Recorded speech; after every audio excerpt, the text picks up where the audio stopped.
nama saya Siti Mariam H dengan NIM 60900122005. Perkenalkan, nama saya Rizky Awalia dengan NIM 60900122014.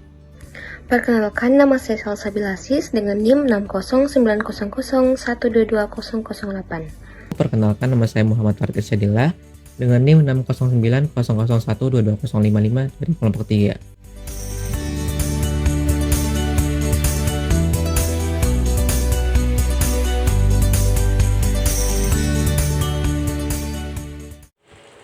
Data warehouse adalah sistem yang dirancang untuk mengumpulkan, menyimpan, dan mengelola data dari berbagai sumber.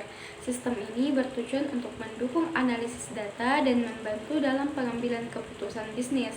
Data yang disimpan di dalam data warehouse telah melalui proses pengolahan dan organisasi sehingga siap untuk dianalisis. Dalam lingkungan bisnis yang kompetitif, data warehouse memberikan informasi yang diperlukan untuk memahami tren, perilaku pelanggan, dan kinerja bisnis secara keseluruhan. Dalam proses data warehouse sendiri terdapat 3 istilah utama, yakni extract, transform, load. Nah, pertama extract. Ekstrak atau ekstraksi adalah proses yang melibatkan pengambilan data dari berbagai sumber, seperti database, aplikasi bisnis, atau sumber data eksternal lainnya. Ekstraksi bertujuan untuk mengumpulkan data yang relevan dan dibutuhkan untuk analisis lebih lanjut. Nah, setelah data diekstrak, selanjutnya transform atau transformasi, yakni langkah untuk mengubah data ini diubah dan dibersihkan agar sesuai dengan format yang dibutuhkan.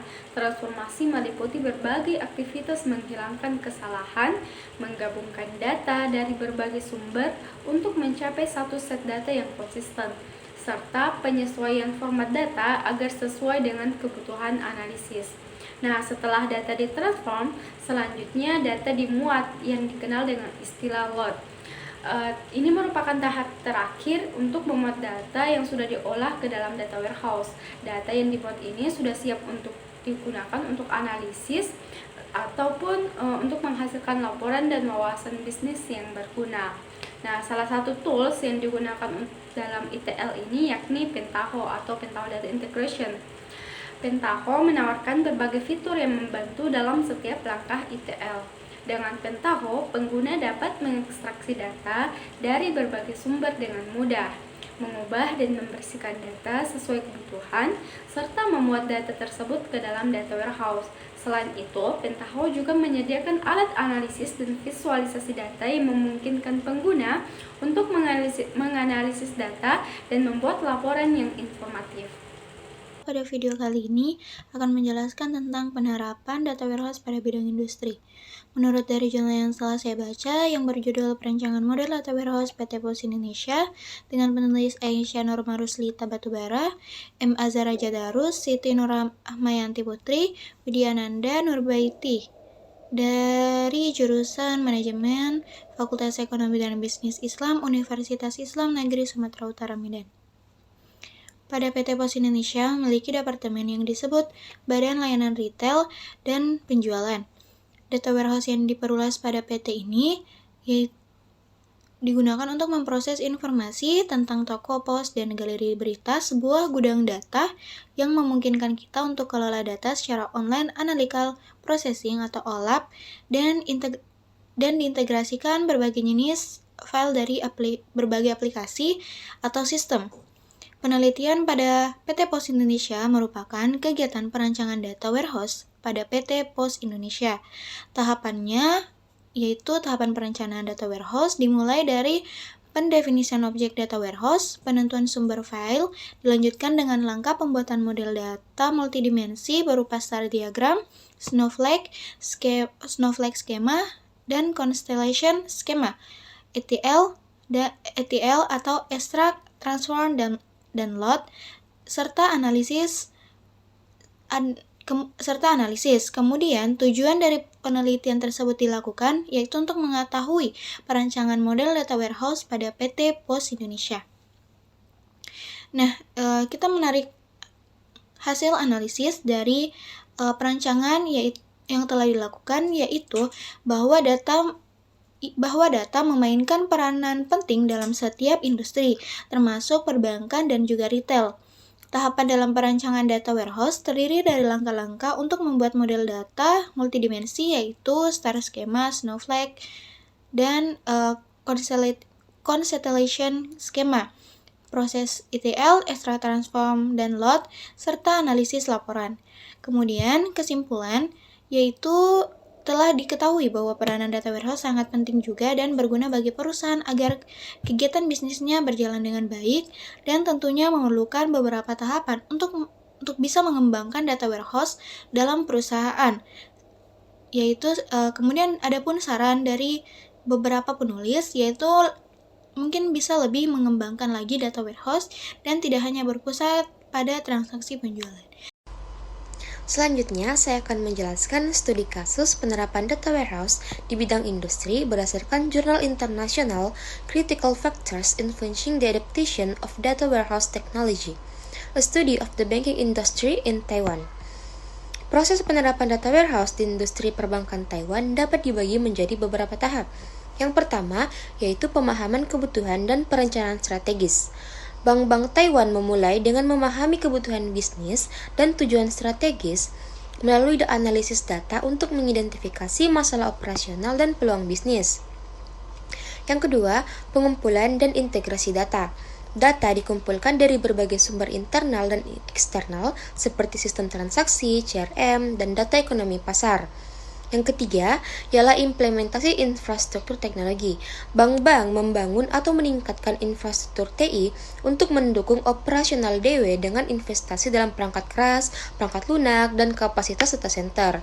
Yang keempat, ialah pengembangan dan pengujian sistem.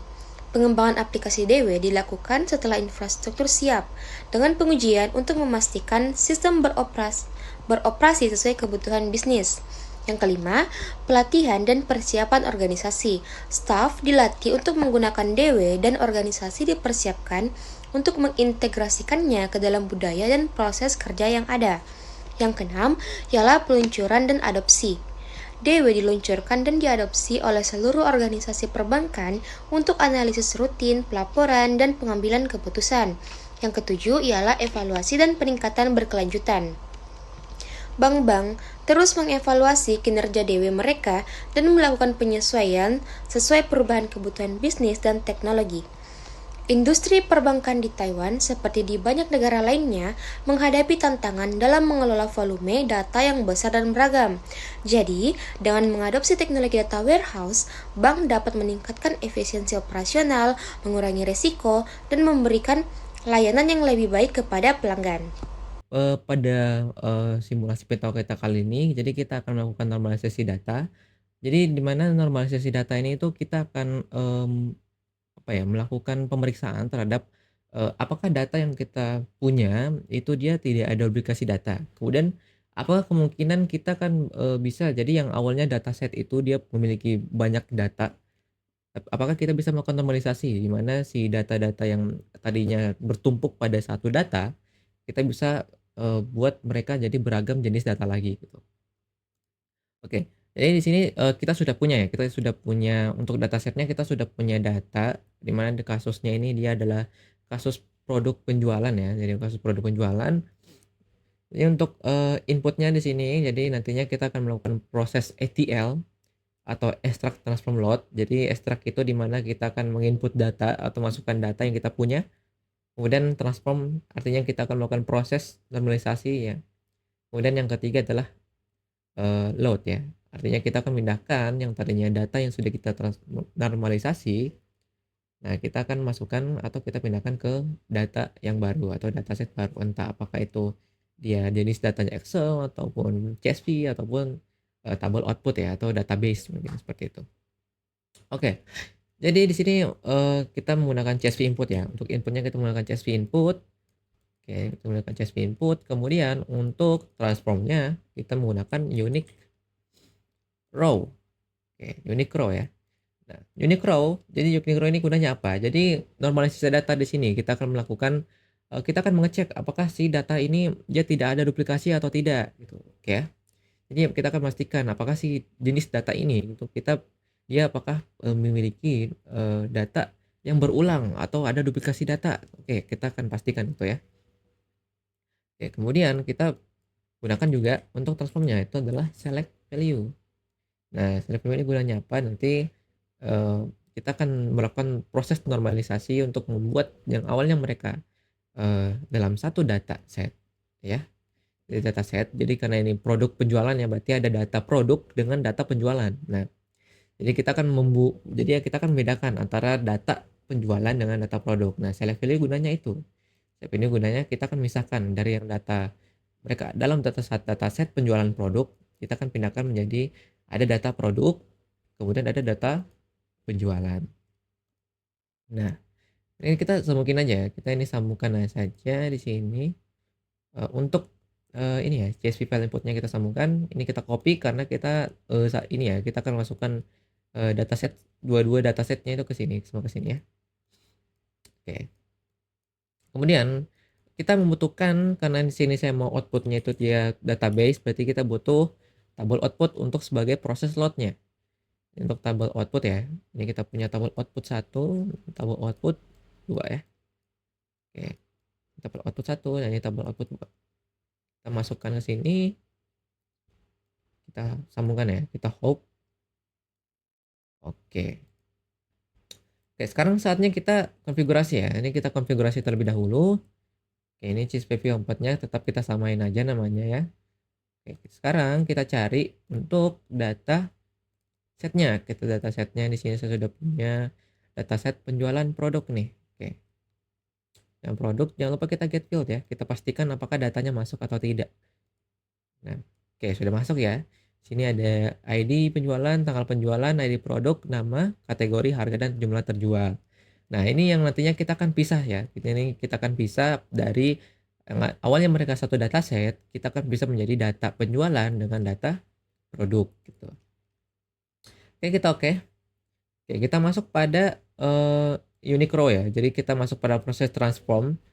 Nah, ini pada proses transform kita ambil, sebenarnya kita bisa ambil semuanya ya. Nah, dari semuanya. Yang kita ambil itu cuman jadi kita ini hapus ya. ID penjualannya kita tidak ambil, tanggal tidak kita ambil, jumlah terjual juga tidak ambil. Jadi kita ambil cuman ID, nama, kategori, dan harga. Jadi ini untuk data si produknya itu. Udah, kita oke aja. Ini kita close. Kemudian untuk select value sama ya. Ini karena kita mau ngambilnya data penjualan, kita get bill aja. Oke. Kita yang hapus adalah, jadi yang kita ambil itu hanya ID penjualan, tanggal penjualan, ID produk. Kenapa ID produk tetap ada di sini? Karena ID produk di sini berfungsi sebagai foreign key ya teman-teman ya. Karena ini kita mainnya database. Nah, dari mainnya database jadi ID produknya nantinya akan sebagai foreign key untuk si ID produk dari yang tabel produk tadi ya teman-teman ya. Nah, di situ. Kemudian kita yang tidak kita ambil ya, harga produk, kategori dengan nama ya. Kenapa kita tidak ambil? Karena kita sudah punya foreign key dari si tabel produk tadi. Jadi yang kita butuhkan hanya ID penjualannya saja, tanggal penjualannya saja, dan jumlah terjualnya saja gitu. Ini kita rename boleh ya. Kita rename ini ID penjualan sesuai aturan database ya. Kemudian tanggal penjualan. Ini ID produk ya. ID produk. Oke, terus jumlah terjual. Oke. Nah, ini bisa aja ya. Kita sebenarnya mau kasih select value juga ini bisa sama ya. Misalnya ini kan sebenarnya dia juga tetap mengambil data ya dari yang ke sini terus ke sini ya. Sebenarnya bisa juga gitu kita tambahin select value juga untuk di bagian ini ya. Karena ini sebenarnya sudah sama ya. Fungsinya hampir sama lah. Untuk unique row dengan select value ini hampir sama. Jadi kita mau ambil atau tidak itu terserah ya. Sama fungsinya. Oke, sekarang kita masuk pada tabel outputnya. Oke, kita pada tabel output, kita konfigurasi dulu koneksi database-nya. Berhubung karena di sini kita belum buat ya, kita buat dulu database-nya ya. Kita buat database DB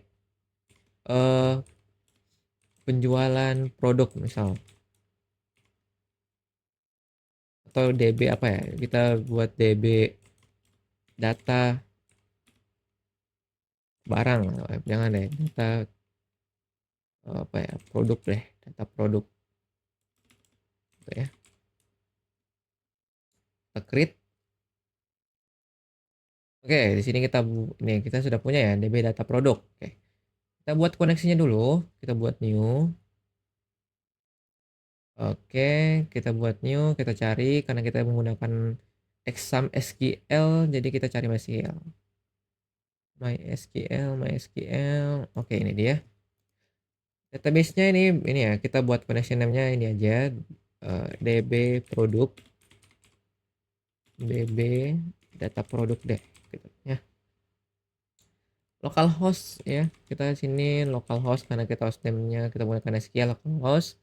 Database-nya DB data produk. Oke. Username-nya biasa ya, root seperti biasa. Kita tes. Oke, terhubung ya. Oke, untuk target tabelnya di sini kita buat tabel produk. Oke. Truncat jangan lupa, ini kita specify dulu. Terus kita get field.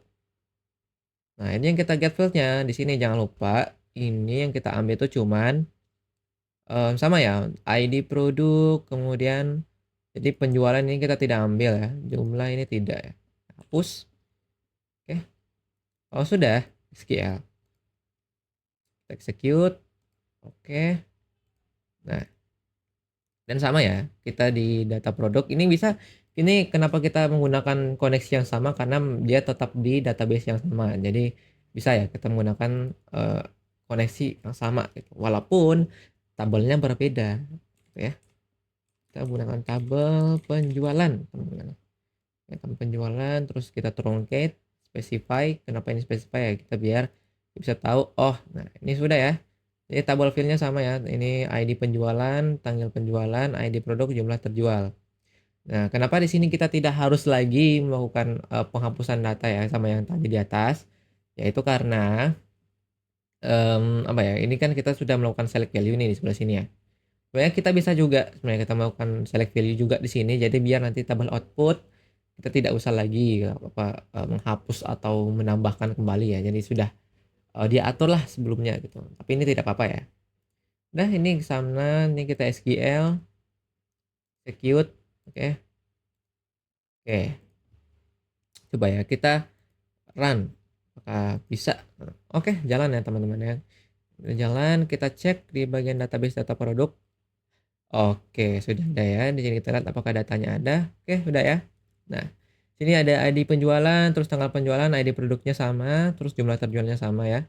Terus kemudian kita balik lagi ke tabel produk. Apakah? Oke, ID produknya sama ya. Di produk, nama produknya ini, kategori produknya ini, harganya ini. Oke.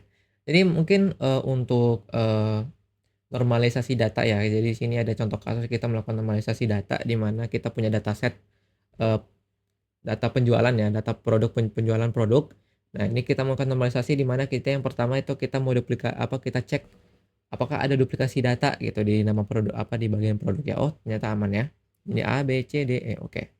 Kemudian untuk bagian apa lagi? Kemudian kita memisahkan gitu antara data penjualan dengan data produk itu gunanya apa? Jadi biar nantinya ketika kita memiliki dataset baru atau misalnya kita memiliki database baru nantinya ya kita bisa panggil-panggil aja nih misalnya. Oh, kita punya nantinya database baru masalah data misal kita mau menghitung keuangan gitu kan ya. Jadi kita bisa panggil-panggil aja itu.